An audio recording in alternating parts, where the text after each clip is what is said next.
Hey, welcome back. I hope you've had a great week. We're moving into section 4, talking about kind of as we've been working through section 4, the things that have stood out and the point of that section of the study guide for Why Your Weirdness Is Wonderful. To me, the main point of it is that we do not live our quirks, our strengths, and their upside down versions, which we think of as quirks and sometimes weaknesses. We don't live those in a vacuum. We are not asked to live them without the example of anybody else in our life. There are people that we know who we can watch and ask questions and even maybe set up an intentional mentoring kind of relationship with people who seem to have the same ways of looking at the world, the same sort of maybe different outside the box but similar to us ways of dealing with the world and with other people. We talked on our Facebook group about how there are people in history as well that we can look at. And in the book, it talked about a couple of really famous ones, like Clara Barton and Thomas Edison and Abraham Lincoln, and some of the quirky things about them that actually made them the people who could make the mark they did on history. And that's the truth for us too, that the things that God's wired us with that are really frustrating and hard for us to manage sometimes, when they're shepherded by somebody else who's maybe blazed that trail a little longer than us, found out some of the parts that don't work so well and kind of how to hedge around those and how to emphasize and highlight the things that do work. When we can partner with people, if we can even find a historical example that's worked, it can give us what we need to get us through those times that we feel really frustrated about what's quirky or different about us. What I really would love to talk about now is to really pull apart the idea that God has quirks.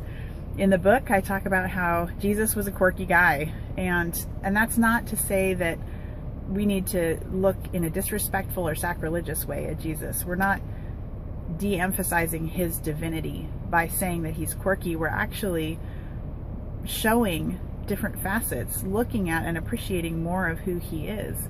Because if we make him all God, no man, then it takes away the benefit that we see in Hebrews that says that we do not have a high priest who can't sympathize with us. He was tempted in all ways that we are and didn't sin, so that means he had quirks too, and he did it well. And we can see some of the ways that people received his actions and words as quirky when we see Martha saying, "Why did you, what? You just have no sense of time? If you would have just been here, my brother would have lived." She perceived him as maybe lazy. She's got a quirk, right, of being very active and very proactive and, busy. And she did not see busy in him. So she picked out the fact that it looked like he waited too long and he screwed up because of that. Other people pointed out things like, why would you let her use that ointment on you right before his burial or in his death? It could have been given to the poor. That looked like extravagance, like wastefulness. And people saw him as quirky all the time, but we can study the story of Jesus and the account of his life and see it through the eyes of, how did you live these quirks well? How did you sit with people, be present with them, and not let the agenda dictate his life? How did he stay available to different opportunities and be able to interrupt a trip someplace he's going to look up in a tree and have this tax collector take him to lunch?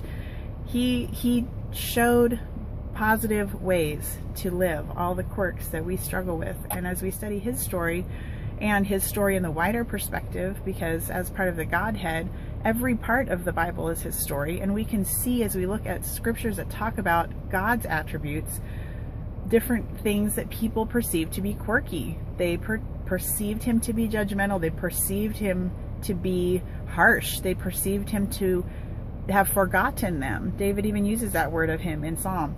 So as we can go through and let ourselves engage scripture and see the parts of God that history has seen in scripture as weird or quirky through the eyes of humans, we can see how God did it right and did it perfectly and did it through love. And that's the second takeaway from this week, is how do you keep a quirk from being a weakness? Jesus gave us the key. He said the greatest commandment is to love the Lord your God with all your heart, soul, mind, and strength, and love your neighbor as yourself. And so in the last part of this week's study guide, we saw that if we're in a situation where a quirk is starting to pop up its strange little head in our life, is it loving God? Is it loving the other person? If it's not doing one of those, that's a yellow light. That's for us to stop and say, how can I do this in a way that loves them more? How can I do this in a way that loves God and obeys Him and does what is right in His eyes? That is the litmus test for our quirks, for how to make them wonderful, because every single one of them can be. We've seen that in the example of Jesus and in God's history with us through His Word. So I'd encourage you, as you face those quirks this week, that you would just take a deep breath when they pop up.